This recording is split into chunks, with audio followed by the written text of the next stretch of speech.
Om Sadashiva Samarambam Shankaracharya Madhyamam Asmadacharya Paryantam Vande Guru Paramparam Isvara Guratmeti Moti Veda Vibhagine Vyomabda Vyapta Dehaya Dakshinamurtaye Namaha Sabha Vedanta Sedanta Gocharam Tamagocharam Govindam Paramanantam Satguru Pranatoshmaham Om Om Shanti Shanti Shanti Om Namaste. Welcome everyone. Welcome to our Vivekachudamani class, and we are nearly finishing this course. We saw that verse 101 last week, when Shankara says that Vedanta boils down to one fact for which the texts are the means of knowledge. So the means of knowledge, the most important, the most fundamental declaration of the Upanishads is that of the individual jiva, and the jiva atma is paramatma.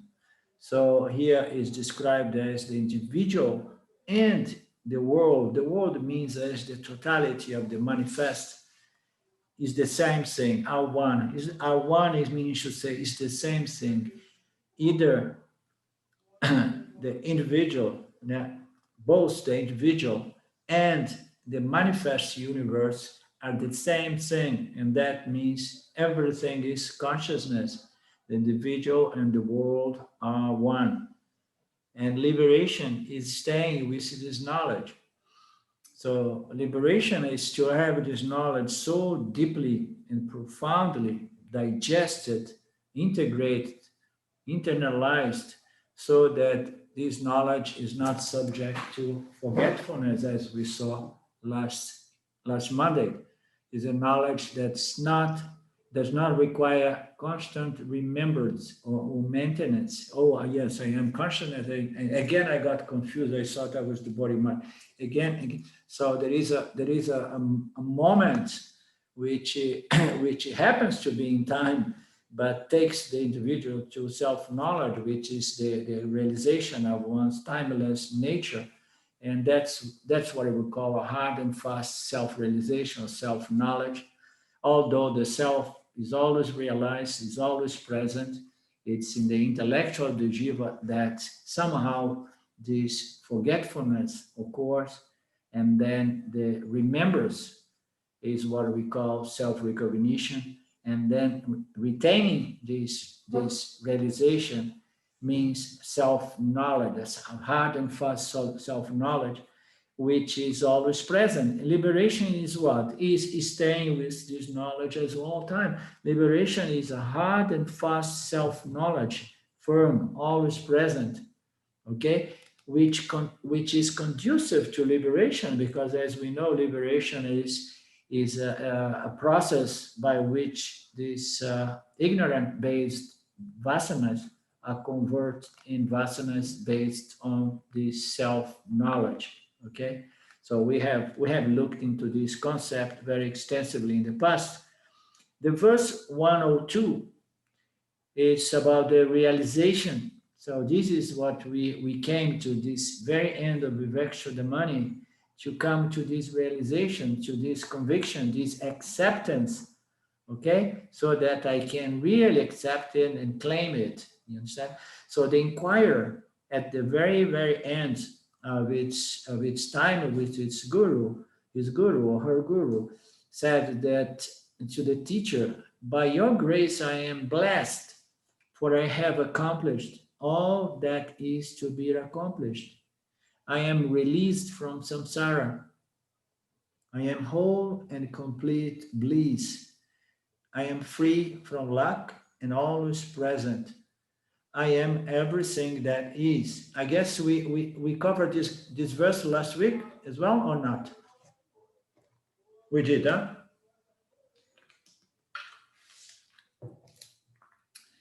So this is the beginning of the end of the search, when the inquirer comes to the teacher and say, okay, now I understood it. So now I no longer have suspiciousness or doubt in regards to these statements. Now I see it. I see the same way. Now I understand what I am, who I am. So this comes at the moment that all doubts have been cleared, and the individual just accepts it. It becomes a doubtless or doubt-free self-knowledge. And he turns to the guru, which happens to be anyone who is helping the individual to understand this scriptural knowledge. He turns to the guru and say, by your grace, meaning to say, by the grace of the scriptures, by the grace of Isvara, and by the grace of this teacher who was here facilitating the assimilation and comprehension of this knowledge. So I am blessed. I feel blessed. Okay, I'm blessed by these teachings. I'm blessed by Isvara, and thank you, teacher or guru, or someone who has helped me to understand that. For now, I have accomplished everything that's to be accomplished, because this is the knowledge that puts an end of all kinds of needs for more knowledge, for more becoming, for more accomplishment, you understand, for more change, for betterment. So the yan is the one that comes to the point that he no longer is concerned to his own process of self-improvement or betterment, you understand? Because the whole purpose of this process was to understand, to help him or her to understand that I'm not the person, I'm not the personality, I'm not the body-mind, although I appreciate a nice and purified and balanced and friendly and generous personality, I know I'm not defined by my personality. So I have accomplished all that's to be accomplished, which is not a perfection of the jiva, but it's to the understanding that I am not the jiva, I am jiva atma, and as atma, I am the same as paramatma. I am atma, I am the self, I am consciousness, I am awareness. That's what it means. Yeah? So once we accomplish this understanding, so there is nothing more that we need to accomplish as a means to resolve this persistent feeling that, I need to get better, I need to get more of this and more of that, and so on and so on.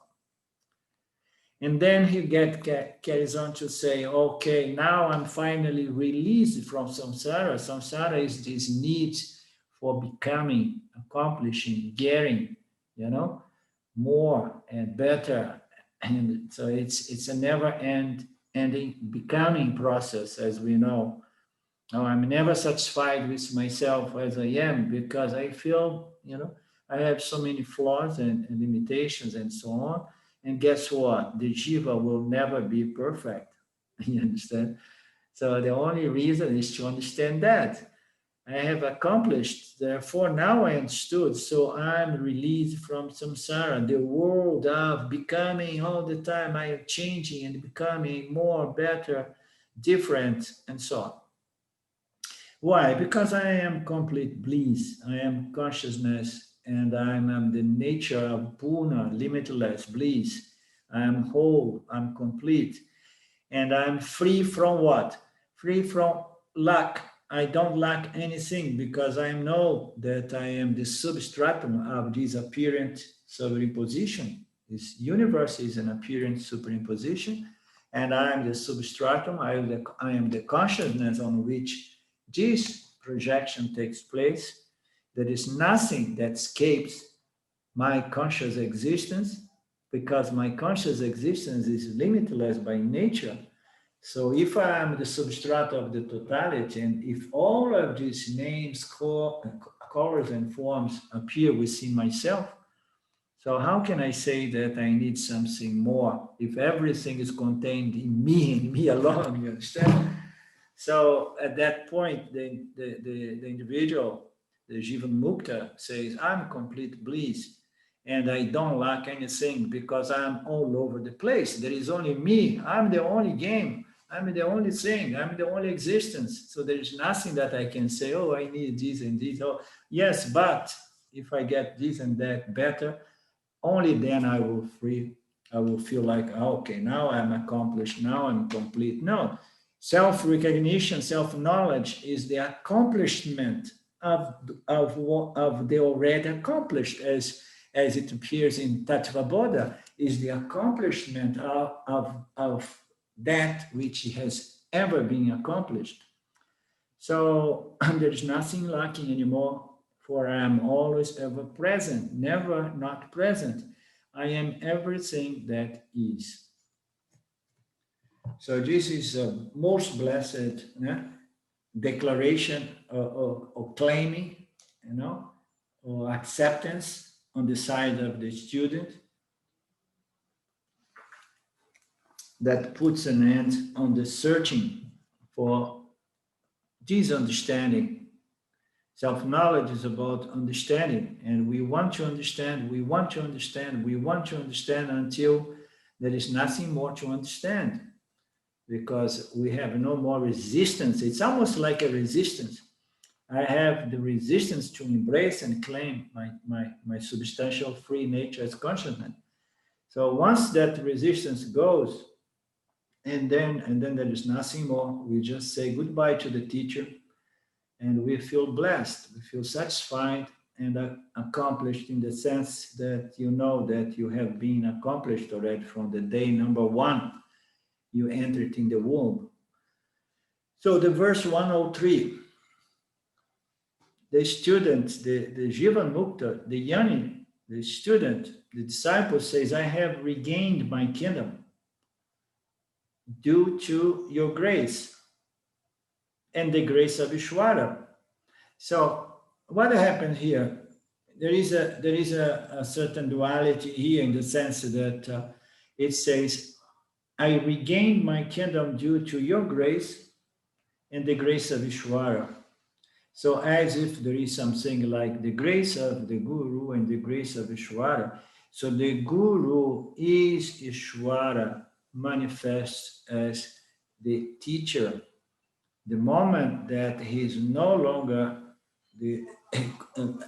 unfolding these teachings inspired by Isvara, and then he becomes another person. You understand?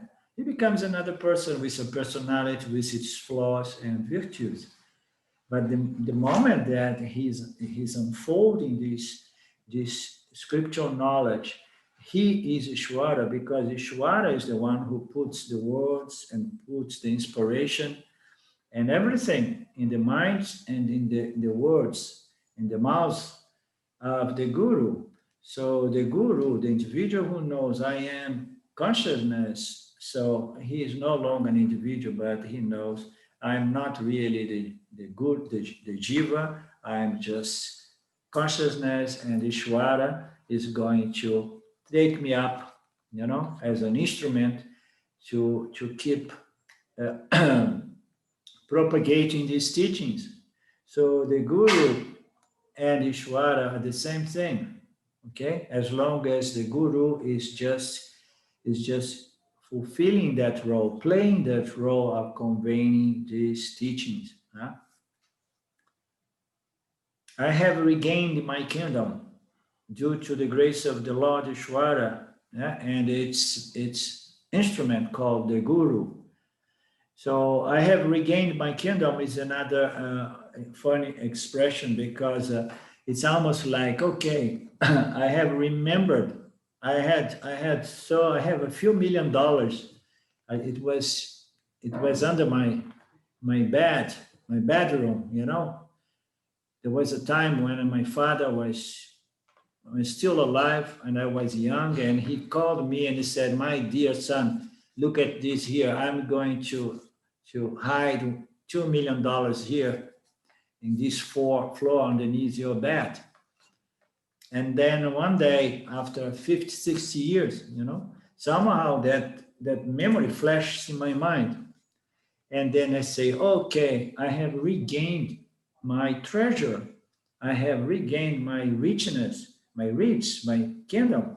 So I haven't really regained because it has been there all along. But somehow it has eclipsed from my mind, and I forgot that I am a wealth person because my father has left all these wealth under my the floor of my bed. So I have regained my kingdom, meaning to say I have remembered, you know, I have remembered that I am whole, full, and complete consciousness, conscious awareness. So now I remember. It seems that I have regained something that I have lost, but as we know, the self is never ever lost. Hmm? The self goes into a kind of a hypnotic condition in which it becomes looking for its fullness and completion. And he is full and whole and complete all along, and he begins looking because somehow he is under the spell of Maya and he feels that he is the body and he is the mind, and then he's trapped in samsara.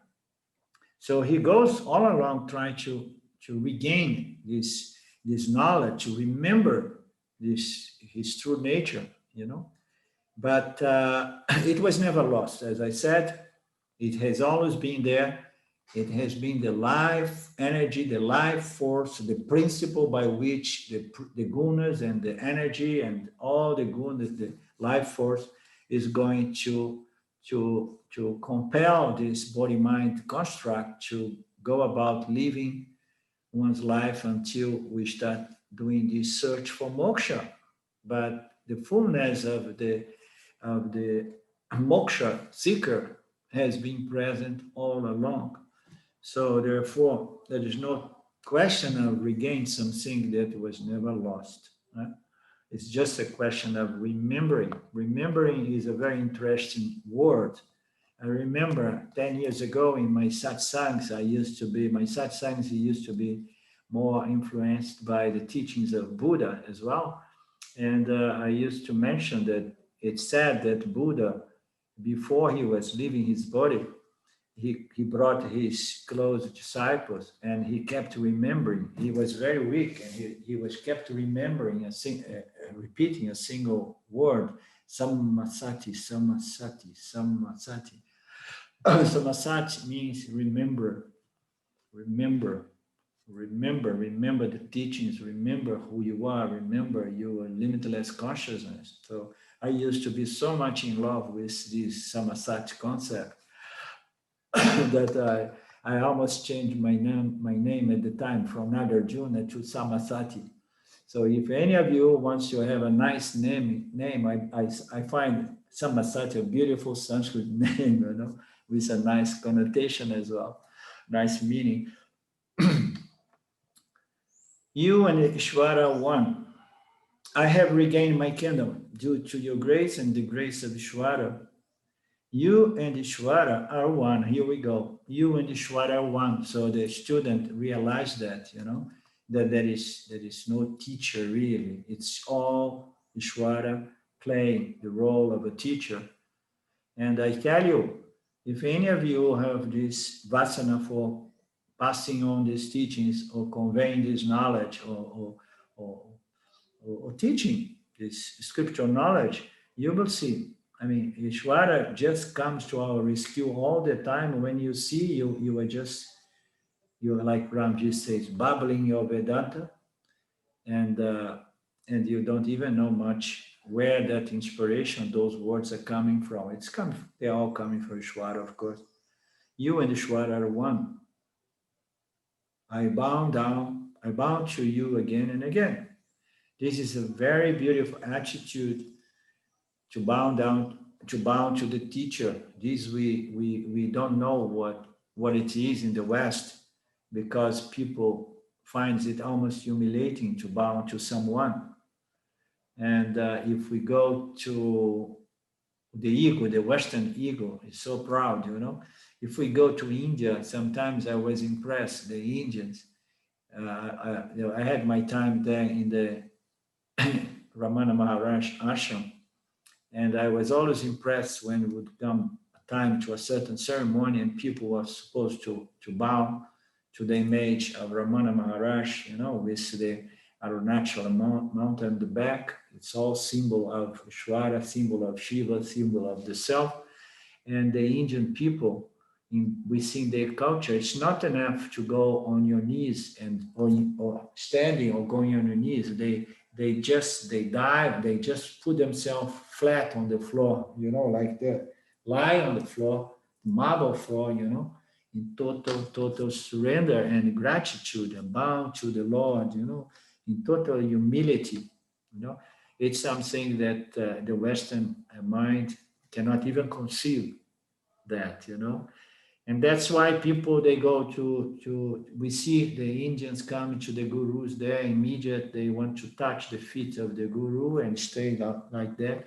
And many of us would interpret that in a different way and say, oh, these people, they have given away their power, they have given away this and that, or they are fanatics. But it's not about that. It's a devotional culture that of people who understand that the ego has to be surrounded at the foot of the Lord, has to be surrounded at the foot of consciousness, It's about that. It's on those lines. So here we go through a few of these commentaries. The self, of course, cannot be strictly speaking, be regained, for it was never lost, just simply obscured by ignorance. So this ignorance is very tough, as we know. It is the very fabric of the universe. It's forced on us. It's imposed by Maya. Maya imposed this avidya in the mind of all human jivas. And the human jivas are the only jivas in this planet, at least, that at certain point begins asking some very fundamental existential questions, such as, so what is this mind? What is this consciousness? Who I am, and so on, So this ignorance is basically, it's more technically described as excess of rajas and tamas operating the subtle body or constituting the subtle body of the Jivatma. The more rajas and tamas we have as the constitution of our subtle body, the more we're going to feel this ignorance obscuring our clarity, our focus, and so on. So we need to have a qualified intellect in order to follow all the logic presented by the Upanishads, especially, until we have no doubt anymore in regards to the truths of all these statements. So these rajas and tamas, they are going to obscure the mind. And then the mind, exactly such as, a certain mental, like a certain condition, there are several analogies, a lake. Now I live close to the rivers, and there are some small pools as well. And then when it rains too much, there is a lot of mud, and then the river or the lake or the pool is no longer transparent, and he is no longer reflective, and then you cannot really see anything reflect in that surface. On another hand, when there is too much rain with winds, and then the lake becomes rippled with a lot of these energies, and then there will be certain reflection, but we're going to be confused because many things are going to be reflecting on that mind at the same time. The mind has no focus. It's just dispersive, because it's just having too many thoughts going like that, one after the other. So this is excess of rajas as well, I was coming here, I was telling Sylvia, because I'm very accelerated. I had a very big day with construction home, and then I had to do things with the bank. And then I was telling her before I left her to go with the car, I say, I don't know how Isvara does, because my mind is so rajasic. I am going through so many activities and so on. And he's such an incredible magician that when I begin talking about the scriptures, he fixed my mind and he takes over. You understand? And this is the beauty of sharing this knowledge. So I think you probably heard me saying once Dayananda was talking about this sadhana. The sadhana of teaching is one of the most profound, the most beautiful, the most privileged kind of sadhana, is to share this knowledge with other people. People who come to you and say, "Yeah, let's do it." We should never go around trying to enroll people. So you need to be taught by me. No, we don't do that. Like Swami Paramarthananda says, if you have a very, very strong teaching vasana, it's okay. And then he gives good instructions. Actually, this is a joke from Swami Dayananda. He says, so if you really want to teach a lot of people, you have to really somehow invite them in your house. Don't talk much about Vedanta. First, invite them in your house, and then you serve them a pot with a very hot coffee. So you give him very hot coffee so that he cannot escape. And then you have a victim with you for 15 minutes. And then you can very quickly teach everything to him, because the coffee is too hot, so he cannot be unpolite and stand up and go. So we don't do that. But if Shwara puts us in a position to share, it is very, very nice, because once we tune into these teachings, the mind from tamas, it gets converted in, a lot of the tamas get converted into sattva, and raja get converted in sattva in the most unique, magic way, It's very, very nice. So this ignorance that obscure the mind is excess of rajas and tamas. But in truth, the student has never acquired anything new. He has rather lost something. What do we have lost? Ignorance. People saying like, oh, self-knowledge, oh my God, it's so painful and fearful, because, you're going to have to kill your ego, you're going to lose your ego, you're going to lose this and lose that. The only thing we're going to lose is our self-ignorance. I mean, it's very nice trade. You trade your self-ignorance with self-knowledge. And what's the big deal? The ego is going to remain, but it's the ego under the influence of self-knowledge. So it's a gracious ego, it's a friendly ego, it's a wise ego, and so on. So you just lose the illusion, lose your ignorance, lose the identification, the erroneous identification with the upadhis of the body-mind. The saying less is more, in this context, reaches its ultimate meaning. Yeah. Less is more. Oh, no, I mean, I remember Osho used to say, I like to work with the big egos, because the bigger the ego, the better, the more prepared the person is, So this notion is, it's a little bit funny, because I was around Osho for 10 years. I have never seen any of those big egos, the very, very important people around the ocean, the very big therapists and so on. I have never seen them losing their arrogance, their self-image as a special person, I have never seen that. So less is more. Yes, I mean, the more you lose these funny notions about yourself, and you think, oh yeah, I want to lose the notions that I am small, inadequate, and I want to go to the other extreme and say, yes, I am the greatest jiva, I am so powerful, I'm so beautiful, intelligent, and smart. No, the more we have notions about ourselves that defines ourselves as the body mind, the more in trouble will be. Less means less of everything. You become empty of notions, but full of what? full of consciousness, full of sattva. Sattva is something, it's a revealing power that sees things, and without all this subjectivity of trying to define yourself as a great, beautiful, and intelligent, and smart, and jiva.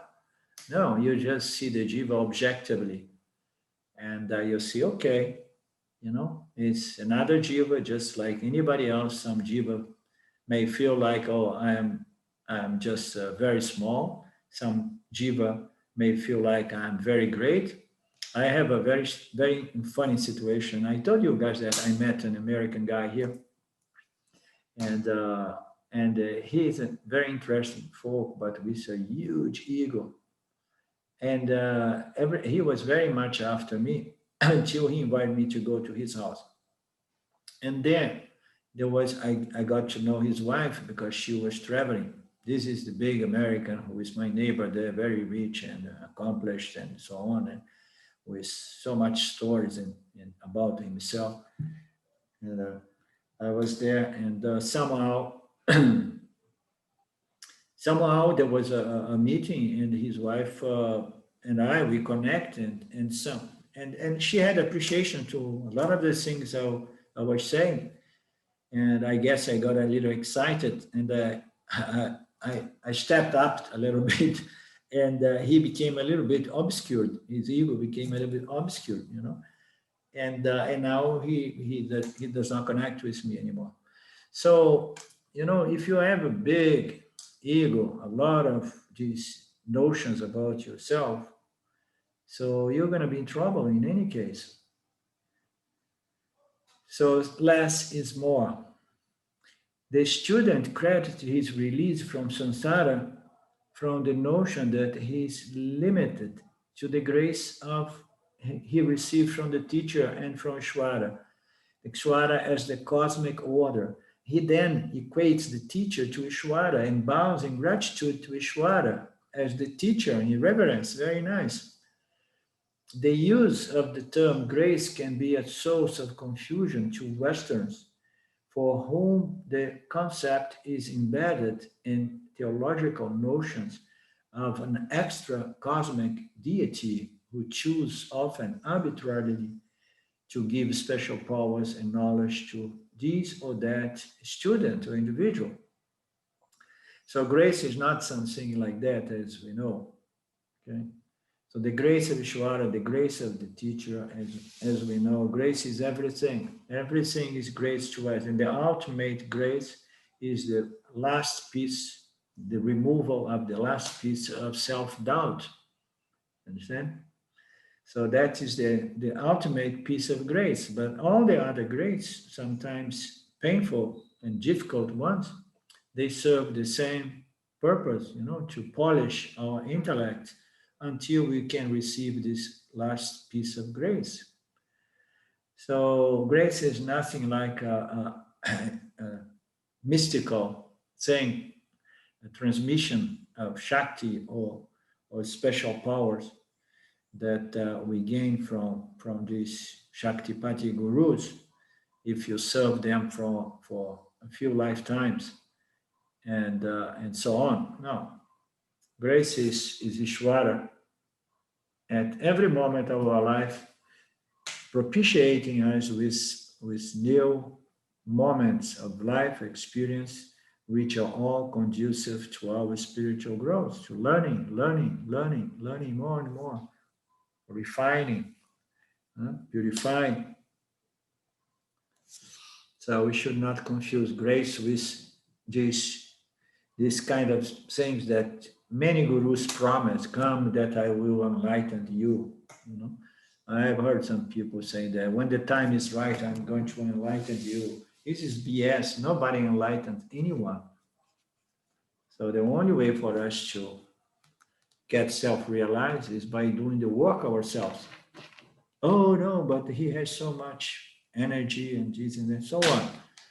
If a guru has a lot of energy, that energy is going to be felt and it's going to impact the mind of people around. But it's just another experience. And people are going to get high and they are going to get hooked high and hooked. You understand? Because he wants to get that high again and again and again. So with Osho Rajneesh during the 70s, he used to do a different kind of work.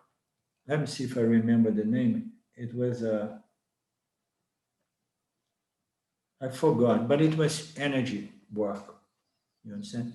And there was music. There was a lot of people behind him, and he used to build a certain energy, and that energy would impact the people around him.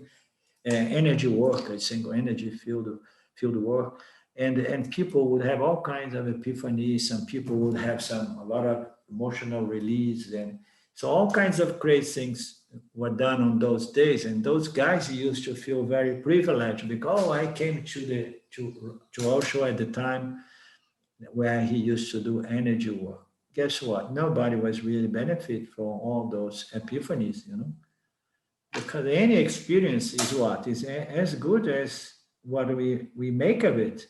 Oh, I have experienced this and this. So what? We always experience something or other. Life is experiencing whatever comes. No? So no, this is not grace. No guru can enlighten anybody with this sort of energy.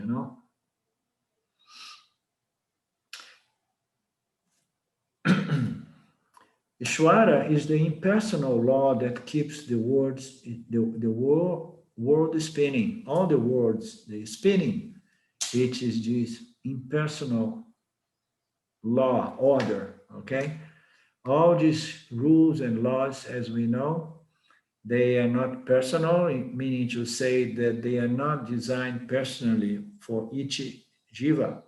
There is nothing personal. It's, oh, Ishwara is so unfair.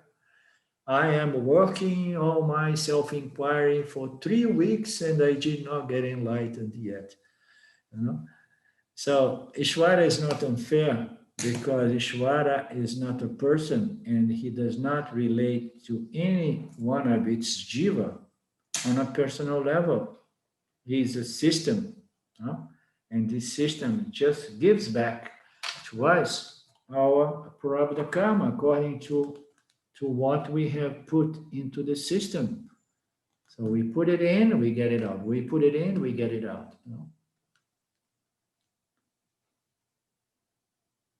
In reference to the individual, it is karma.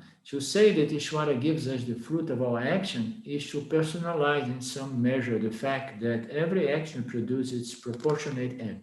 So the life is nothing but a stimuli and response, and as we respond, we receive again the results of those response. So it's cause and effect, endless cause and effect. And we say that Ishvara is going to give the results of your actions. We may get the idea that our prarabdha karmas are personalized. No, it's not personalized. Okay, it's individualized. Every soul is going to get its prarabdha karma, and the prarabdha karma of every soul is designed without being designed by anyone. The system, is designed to propitiate us with more opportunity to learn and grow. But it's too painful. Okay, so be happy. You are exhausting some papa karma. So if you have a lot of papa in your account, so you want to pay your karmic debt. So you just want to, okay, if it's pain, it's good to me because it's coming and everything is great, everything is an opportunity, and then I take even adversity with a different attitude because I understood cause and effect and I understood Ishvara. I know the Ishvara is not a person and he delivers without doing anything our prarabdha karma based on this order which makes no mistake, and it goes, everything is addressed to each one of our souls, but there is nothing personal about that. Therefore, there is no way we can say, oh, it's not fair, Isvara. This person was so beautiful, so graceful, and now you gave him a cancer, you know? So no, we don't do that once we understand Isvara as this self-conscious system that is not a person and does not relate to any one of us on a personal level. So what we do, most of the bhaktis, the devotees of Isvara, they project Isvara as someone who has a personal relationship with him. You understand? I have a personal relationship with my Isvara. Okay, it's all right to project and believe and personalize Isvara as one of these images or deities.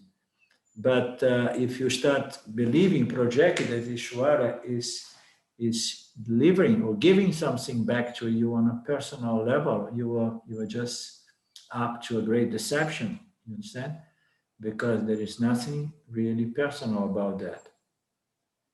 And we can see that often in relationship to our teachers, our gurus, our mahatmas, because a true guru, a true teacher of self-knowledge never relates to any of its students on a personal level. You understand? So I have been doing this since a while, and people around me very, very quickly, soon they understand that there's nothing really personal. Like Shimayananda used to say, and once he said to Ramji, he said, there's nothing personal here, and I'm not a person, I am an institution. You know, institution is very nice. There's nothing personal.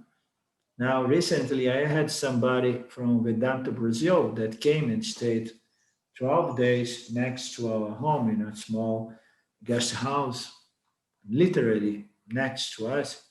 And we spend a lot of time together, and sometimes as a teacher, but most of the time as a friend. You understand? And it's interesting, relate as a friend is something. And then there is no question of teacher and student. But then when you relate as a teacher, there is nothing personal about that. And it very often people may confuse the two, you understand? Because when the individual in playing this role of teacher is just relating as a friend, he is just another jiva. Yeah? A little wiser, a little more balanced, a little more refined, and so on. But it's still a jiva, and then it's very nice. This person that I'm referring here knows very clearly the distinction, very clear. And even if something comes up that does not sound or feel very enlightened from me, the person knows and discriminates. Okay, this is the jiva, and that is the teacher. You understand? Yeah, of course, there should never be too much contradiction between our life and our knowledge. Otherwise, there is something wrong.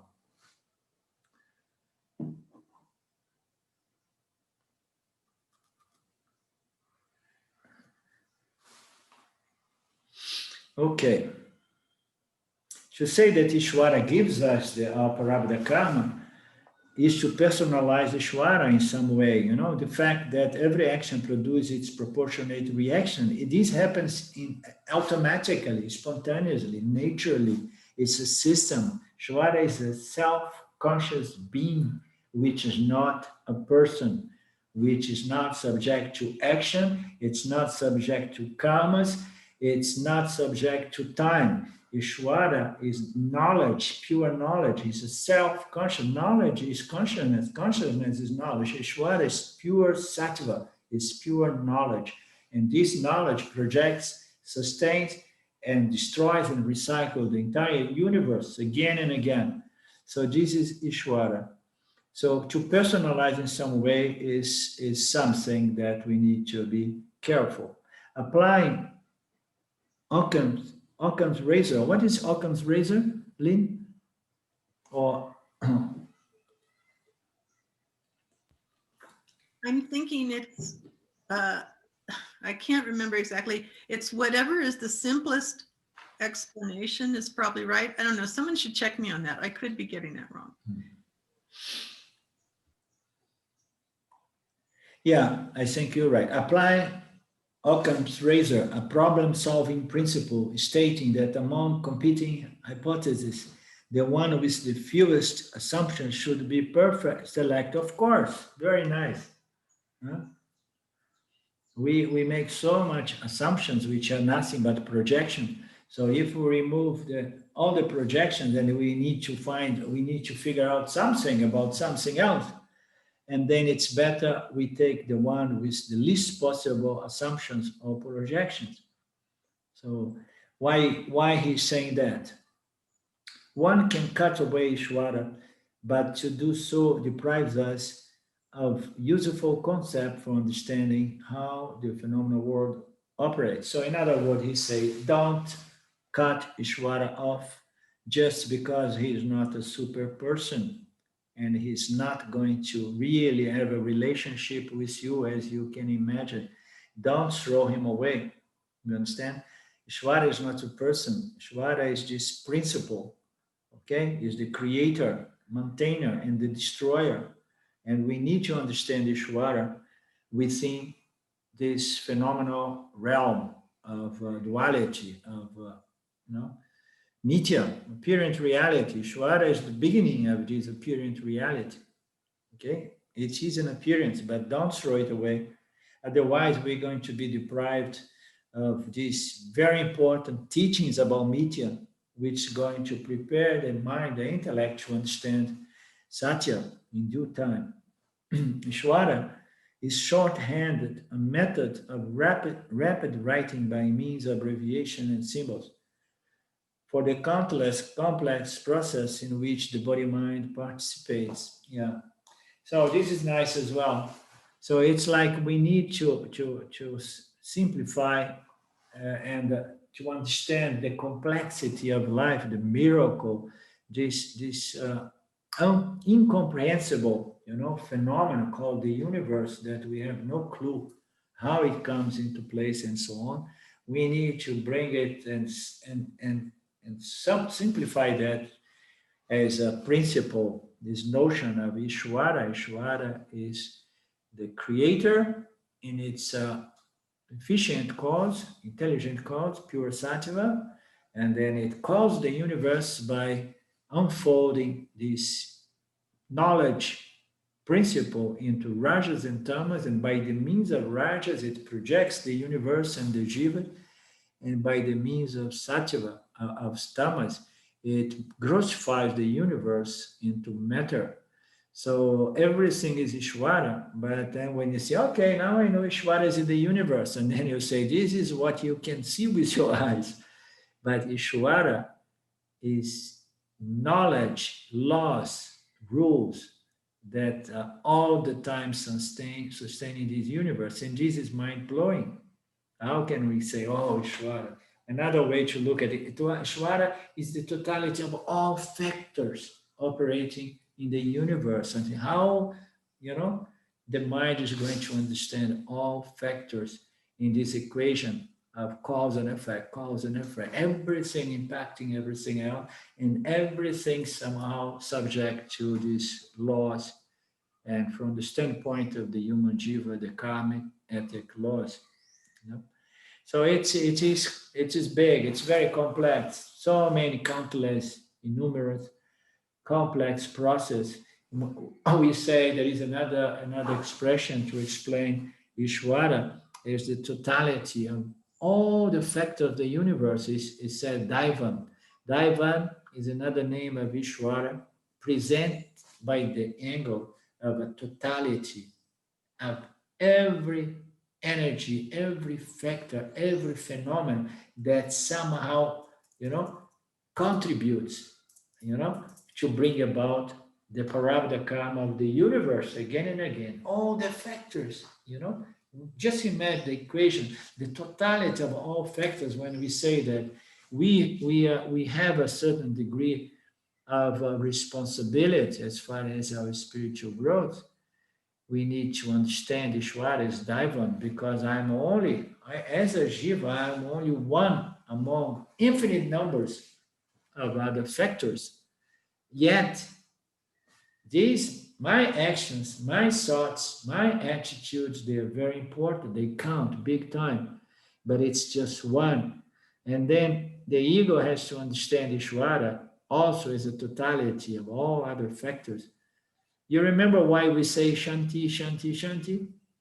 So Shanti, Shanti, Shanti, we say the first Shanti is Ishvara, please. So we begin this work and help me to overcome my personal limitations so that I can more clearly understand. I think somebody waiting here.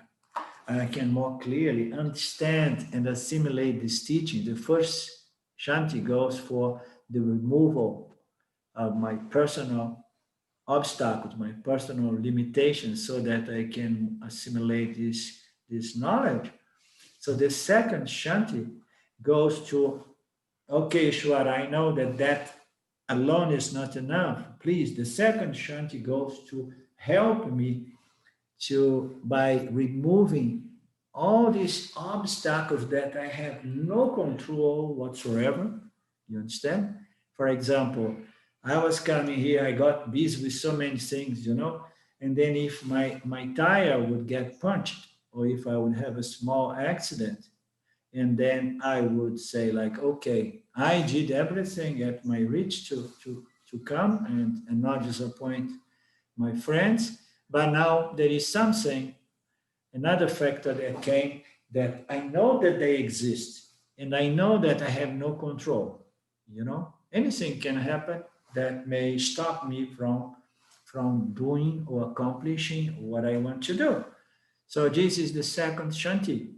So the third Shanti goes to, okay, Ishwara, now that I have asked you to help me on the personal level by removing or facilitating my assimilation, turning my mind a little more scientific so that I can benefit the most.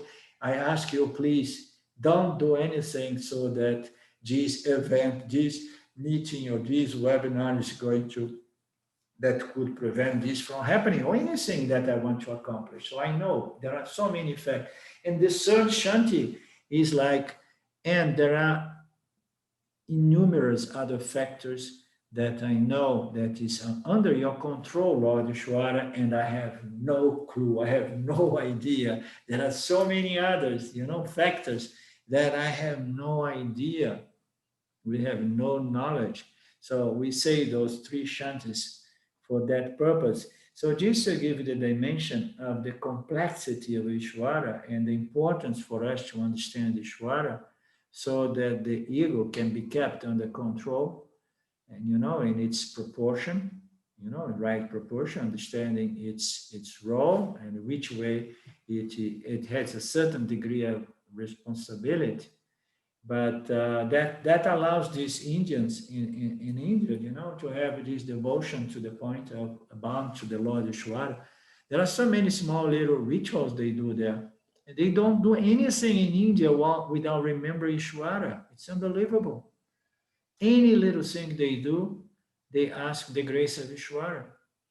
The trucks and the buses and the cars, every time they stop, and then they go there for some refreshment, and then they come back, and then they take a lemon or two and they put under the tire of the car. And then when they go, and then they smash the lemon. I used to look at that and say, what the hell is that? Such a waste. They keep smashing all this lemon. And then somebody explained me that the symbology, that lemon is given, dedicated to the Lord, you understand, to protect them on the road so that they can reach their destination without any accident. And accidents in India are very common.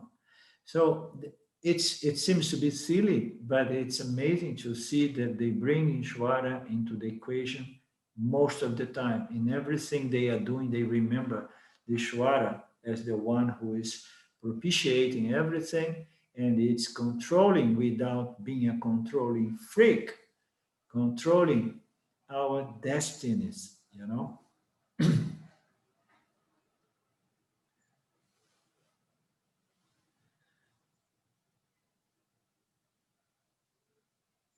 Okay.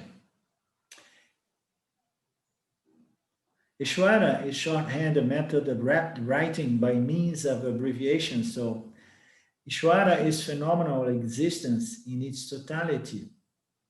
Its existence manifests in its totality. This is Ishvara, and it's also the knowledge that sustains that this phenomenal manifest existence. Is the giver of the results. Ishvara has given the student the fruits of its self-inquiry, the fruits of its spiritual effort. It has given self-knowledge, as I was saying. This is the ultimate grace. Everything is grace. Every day that we live is grace. It's one more day, it's conceded to us, and it's again more and more opportunities. And then the ultimate grace is to receive the fruit of our spiritual effort, our self-inquiry, which is self-knowledge. He now knows that he is limitless consciousness, joy, existence, which was announced in the very first verse of the Vivekachudamani. This joy encompasses both the student and the teacher. So this is very nice as well, because there is nothing more joyful for the teacher when the student gets it. You understand? It's a very, very, very joyful moment for the teacher as well. The individual and Ishvara is the self. The individual, the student, and the teacher is the self, in which all seeming difference dissolve. So this is very blissful. It seems we are not going to finish today.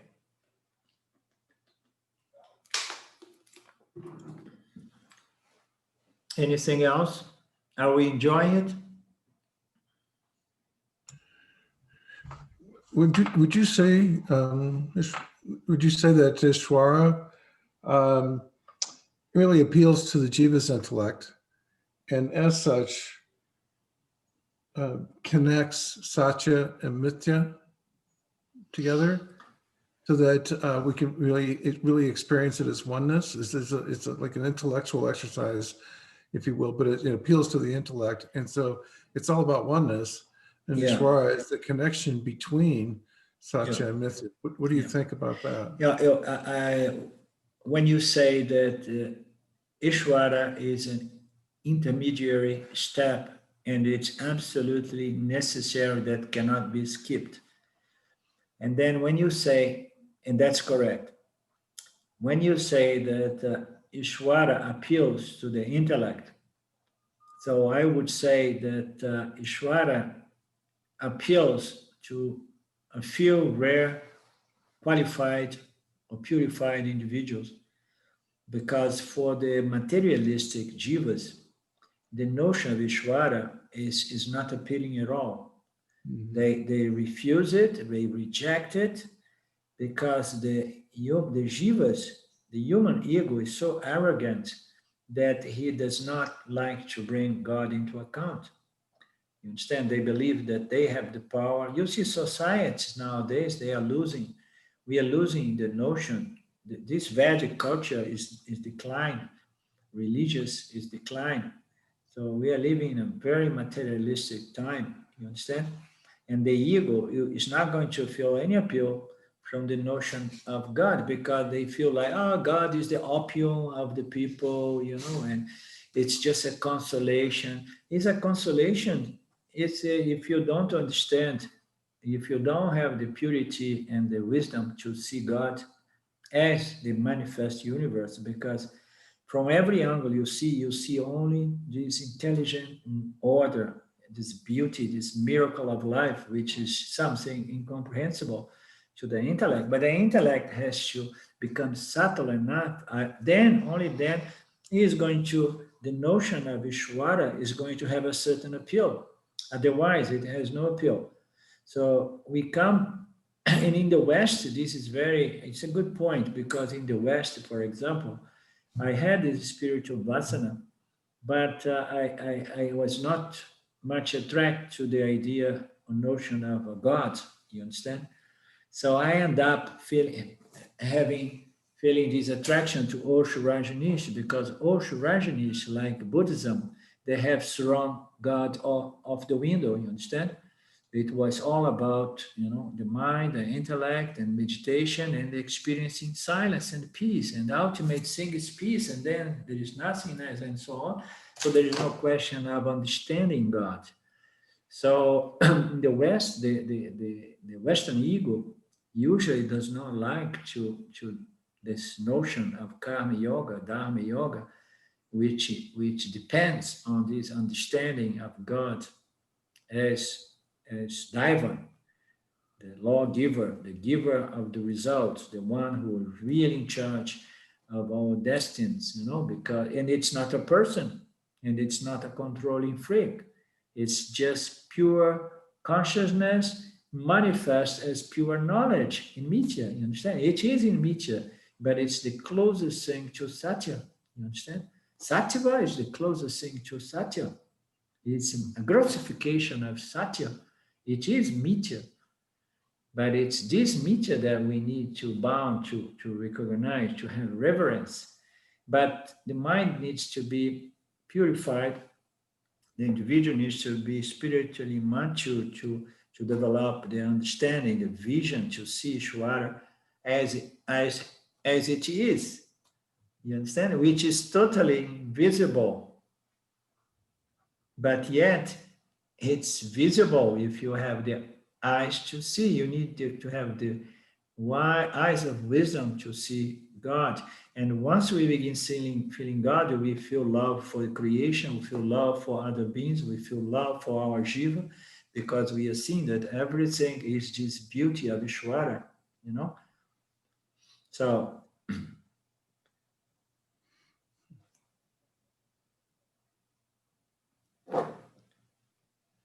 Ramji often says that Isvara is the key for self-knowledge. If we don't understand Isvara, it's very, very difficult. Why? Because the ego is going to shrink to its proportion, real proportion, to its fair proportion, only if the ego takes into account Isvara. So Isvara is going to bring down the arrogance of the ego as the controller, as the doer, as the maintainer, as it's going to be diminished, it's going to be neutralized, minimized, by the understanding of Isvara. So these people who have the understanding that I am free, limitless consciousness without the understanding of Isvara, a lot of the time the ego remains, the arrogance of the ego remains. And then when you see the person begins tripping a little bit and make mistakes and getting confused sometimes, because they do not have an entire full knowledge. Spiritual knowledge is not only knowledge of Satya, but knowledge of Mithya in Satya. You understand? So it is very important. If we don't have this understanding of Isvara, and we don't understand this realm of duality, Isvara, Jiva, and Jagat, and the relationship in which way Isvara relates, Jiva relates to Isvara and to the Dharma field, which is the law, this field regulated by all laws and so on. If we don't get that right, and then the purification, the refinement, the preparedness of the mind becomes very difficult, because the ego is all the time agitated. Why? Because he believes still that he is the controller. You understand? If you get it wrong, you believe that you're the controller, and then you are set up to have a very rough, agitated kind of life, which is not conducive to contemplation and self-knowledge. Verse 104. The teacher that... Can we say Maya is the Rajasic and Tamasic aspect of Isvara? I never heard from that angle, because Maya is something that comes even before Sattva. You understand? So Maya is the most fundamental prakriti or energy in which Sattva, Rajas, and Tamas develop. You understand? So Maya, Maya is this macrocosmic reflector that brings about, to begin with, Sattva, and then out of Sattva, Rajas and Tamas, and then Sattva, out of Sattva itself comes what? Isvara. Isvara comes out of pure Sattva, pure knowledge, intelligence. And then when the scriptures say that Isvara has control of Maya, is because out of this primordial energy called Sattva, Isvara, as the all-knowing, is going to manage the other two energies and project, sustain, and destroy and recycle the universe on a regular basis. So Maya is the most primordial prakriti or energy in which Sattva comes out, and then Ishvara comes out. Sattva unfolds into Rajas and Tamas.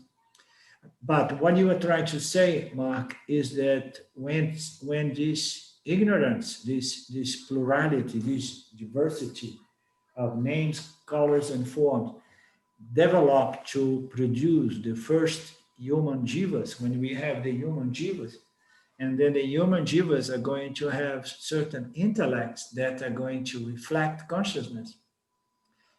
But the intellect of the human jivas, they are conditioned by rajas and tamas in combination with sattva. It's very sattvic, the subtle body, the intellect, but still it has rajas and tamas.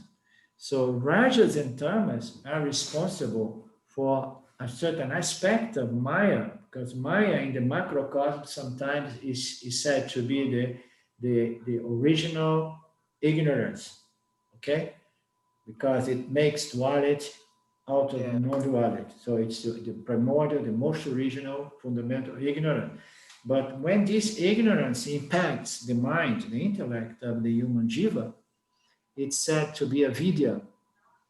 Avidya, this ignorance that we experience, is due to what? Is due to sattva, the revealing power in association with rajas and tamas. So rajas and tamas are the aspects of avidya, which is Maya seen from the standpoint of the human intellect. The human intellect is the one who suffers avidya. You understand? Okay. Yeah. Thank you. Yeah. That's cleared it up. Thank you. Okay. We'll clear it up a bit. Yeah, so keep bringing it up. Just work on it and then bring it up next Thursday.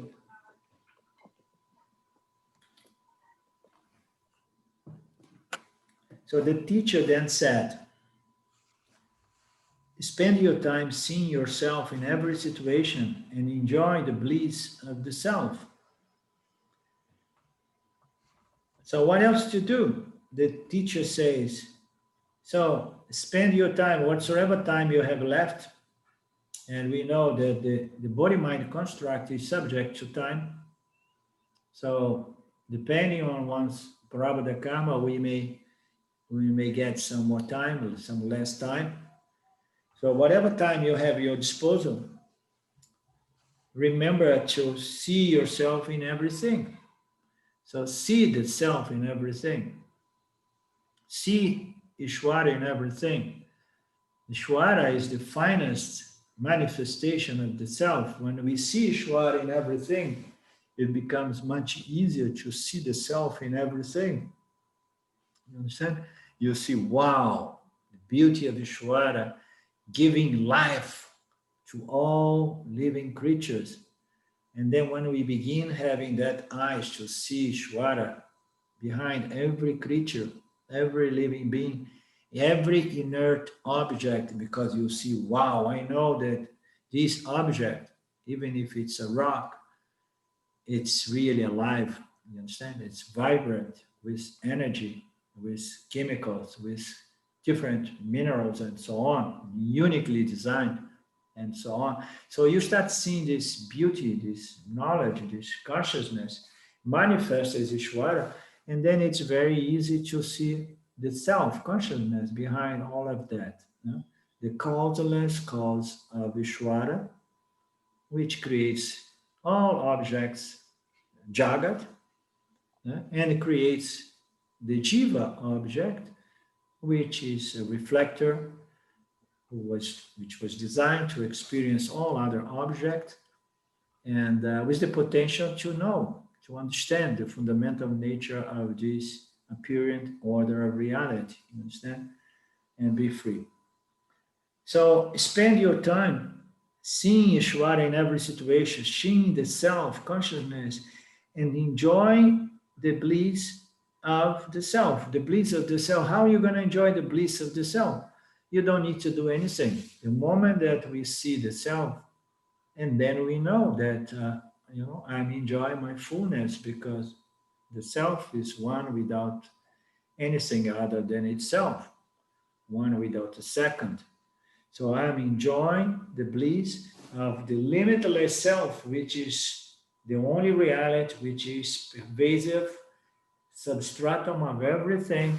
It's it's the basis of Ishvara, Jiva, and Jagata. Is the substratum, that all pervasive conscious existence, limitless awareness. So that was the last advice of the teacher. And so don't forget that we are talking about Buddha and Samasati. Spend your time seeing yourself in every situation. I mean, it's easier said than accomplished, even for the yanis. So there are moments that you are again fooled by names and forms, and then you overreact. But then again, you just you there is an American expression that says regroup. You just recompose yourself and then remember and say, oh my God, why I was irritable with my wife? She's the self. I know that, it's difficult with wives and husbands, but the yan is the one who can what? Recover quickly from these tricks, these superimpositions that impact the human life, human mind. So spend your time seeing consciousness in everyone and everything. And then it's the teacher gives further instruction to the yani, the freshly born yani. See the self in every situation. This counsel contradicts a prevailing notion that the self-realization is an experience, a distinct state. The teacher, on the contrary, describes it in this verse as a pervasive recognition that only awareness exists. So this advice contradicts a prevailing notion that the self-realization is an experience. They say like, okay, so now what you do? You say, oh, you just have to hold on to this experience.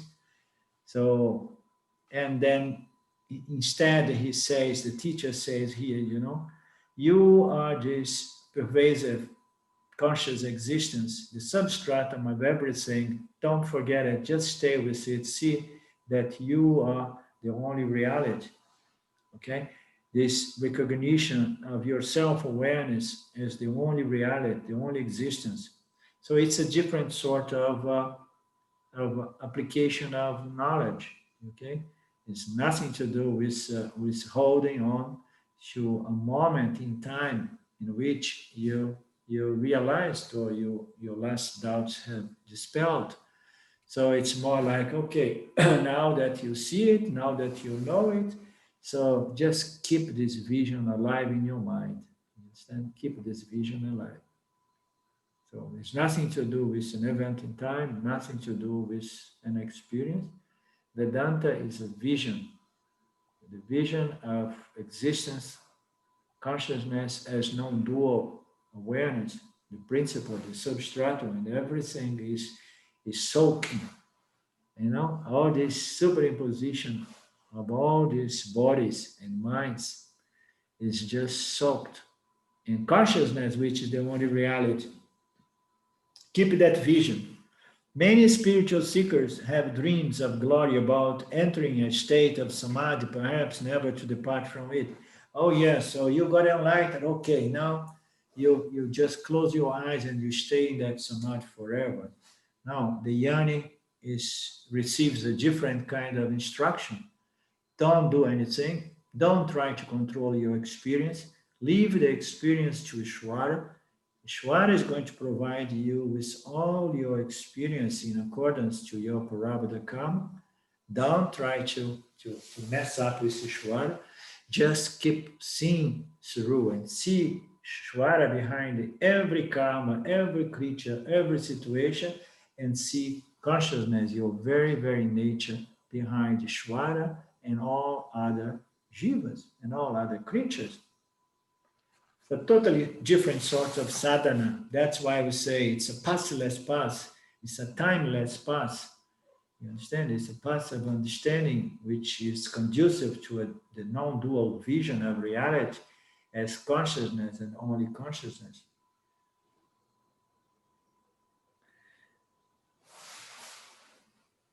Many spiritual seekers have this dream of glory about entering in a state of enlightenment that you will never depart from which. This is delusion.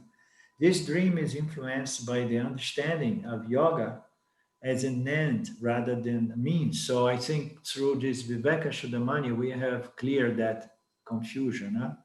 So yoga serves the purpose to prepare the mind, to clear the mind, to refine the mind, to bring the mind to more clarity and focus and expansion and so on. But the mind,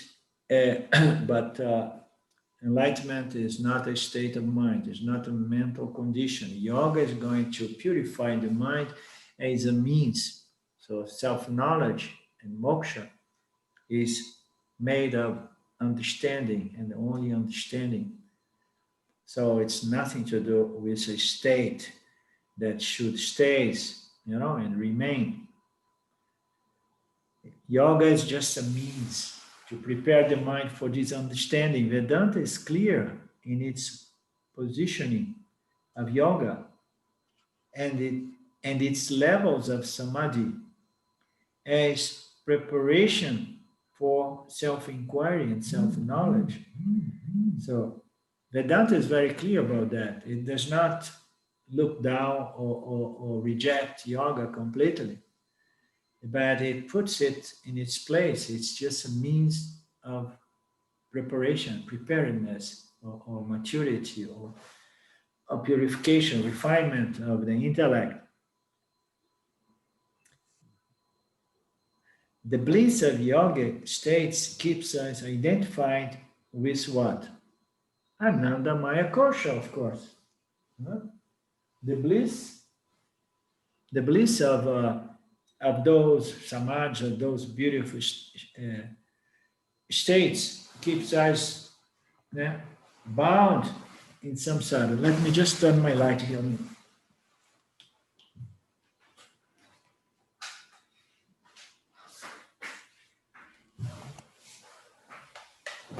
So we remember the teachings of the five koshas, and we remember the analogy of the silver chain. So the gunas, they are like cords that tied us, or chains that tied us to samsara. And Nanda Maya Kosha is a beautiful object of experience that ties us, bounds us to samsara. So the bliss of the yogi keeps us identified with that mental state, and they say, I am this final experience of Ananda Maya Kosha, of bliss, of satisfaction, of silence, of peace, and so on. So it's more illusion, it's more samsara. It's a very refined source of samsara, very pleasant, but yet it is samsara. It's the belief that this experience is something that can represent my true nature, and nothing that is going to be known and experienced by us can be a good representation of what we are, because we are the light of the illuminator. We are the conscious light in which all these objects of experience come and go, and samadhi is bound by time. So the Anandamaya kosha is more of chain, and sometimes it's referred as a golden chain that makes us so attached to those states, so attached to that kind of lifestyle, that we can become even violent at times if my lifestyle and my mental condition is disrupted by some people, some place, or some circumstance.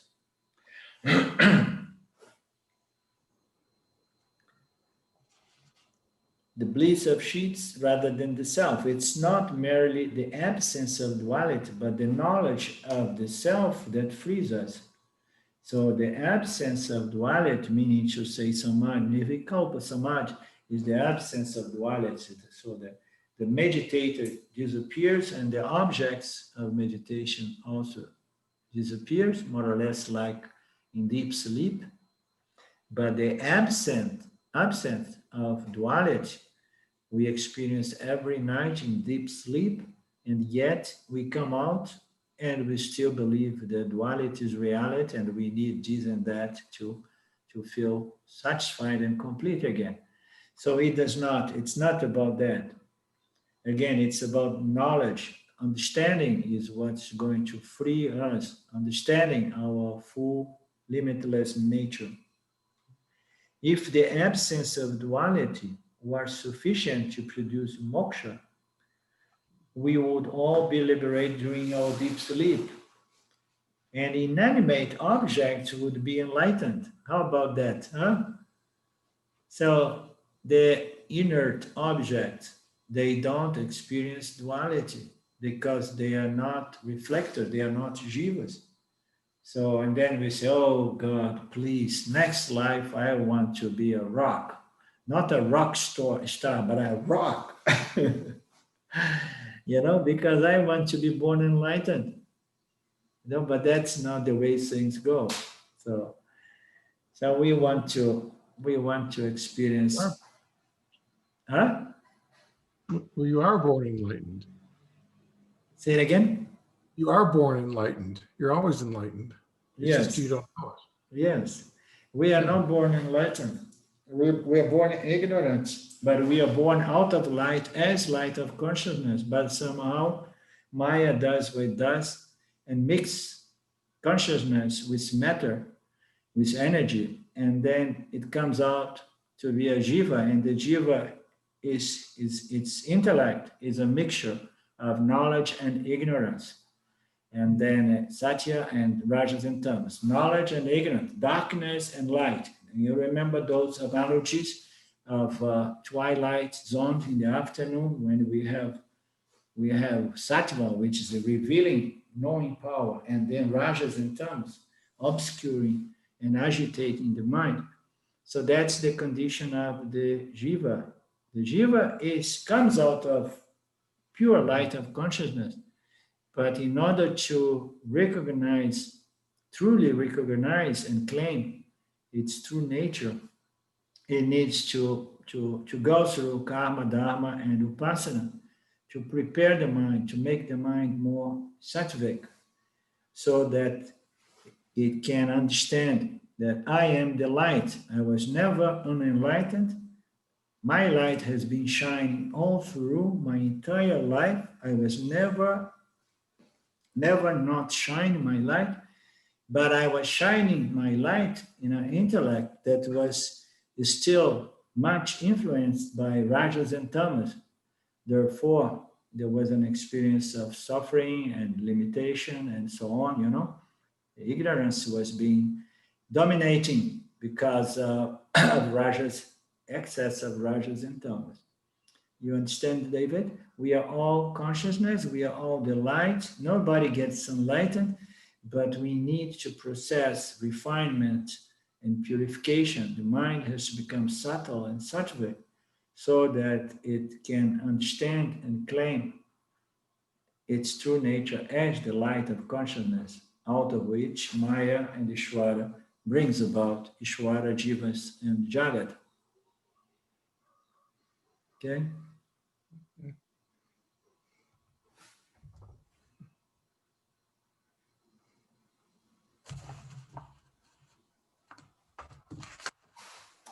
It's not merely the absence of duality, but the knowledge of the self that's going to free us. Everybody's already free. Again, it appears to be a contradiction. Knowledge is going to free us. No, you cannot be freed because you're already free. But it's you believe that you are bound. And then we have to present certain logic based on our experience to prove to us that we were never bound. You understand? There is nothing that's going to free us because we are already free. But we need knowledge. We need to have this apparent knowledge to remove this apparent ignorance, to reveal our true nature as that which has always been free. If the absence of duality and then deep sleep and inert objects would be enlightened. The teacher here counsels the student to see the self in every situation. Oh, this is very nice. See consciousness, limitless awareness in everything, not in a special mental state. Oh, yes. Oh, you are enlightened. Never forget, huh? 12 hours a day, samadhi, nirvikalpa samadhi, so that you remain enlightened. No. See yourself through everything, every situation, and see yourself through rajas, tamas, and sattva. See yourself, see the self through all your mental states, all your experience, all your states. You understand? So this is Vedanta, this is the Upanishad. Don't control your experience, just know that you are the substratum of all your experience, of everyone's experience. It does not say that you should find a special state induced by yoga and meditation and stay freezing that state. So stay enlightened forever. Be a yogi for the rest of your life and never change, never allow that mental condition to change. This is the flaw of yoga. Yoga proposed the impossible. The impossible is trying to come to develop a certain mental condition that can be held permanently. This is an impossible mission proposed and reinforced in the world of yoga again and again and again, which is an impossibility because in Mithya everything is changing. And the yoga people, they have this fascination for controlling one's mental experience as if that would be possible. But no, Isvara is going to play the energies, and when you see, you enter into samadhi, and then when you least expect, you come out when Isvara brings some rajas and tamas, into the equation. The bliss of the self is not a state that comes and goes, but a permanent recognition in which all states, all difference, all mental conditions, all practices dissolve, so to speak. They don't dissolve. They keep appearing, staying for some time and go. Change is the only thing that does not change in Mithya. If you want to have a changeless state, just hold on to this understanding that change is the only changeless condition in Mithya. See the flow of changing as the only thing that does not change, and appreciate the fact that things are designed that way. You understand? Creation is designed that way. Come, stays, grows, and go.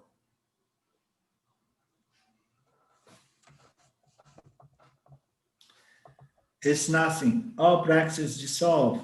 It's living as the truth of the Mahavakya, one of those four great sayings of the Mahavakya.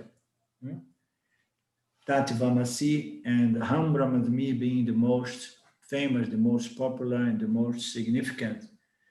So Tattvamasi and Aham Brahmasmi. In these texts, we work all around this Mahavakya, the Chandogya Upanishads called Tattvamasi. Jiva Atma is Paramatma. No? Okay, my friends, so we covered this, this verse. Next week, we have 3 more verses, so maybe we're going to play with it. Or and otherwise we play with those 3 and then we see, we may begin the other 4. Hey, 4, 5, 6, 7, 8, 4.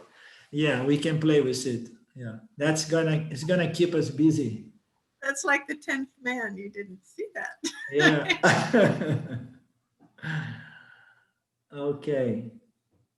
Okay, now that I do not need to read anymore, I can remove my dark reading glass and I can see the light again. Good for you. Okay, we meet again. Om Purnamada Purnamidam Purnamudachyate Purnasya Purnamadaya Purnamevavashishate. Om Shanti Shanti Shanti. Thank you. Thank you, Lord Isvara. Thank you all, Jivas. I love you all, and we meet again soon. Thank you. Thank you. Bye-bye. Bye-bye. Thanks, Alinda. Bye now. Bye, everyone. Bye-bye. Thank you. Thank you. Thank you.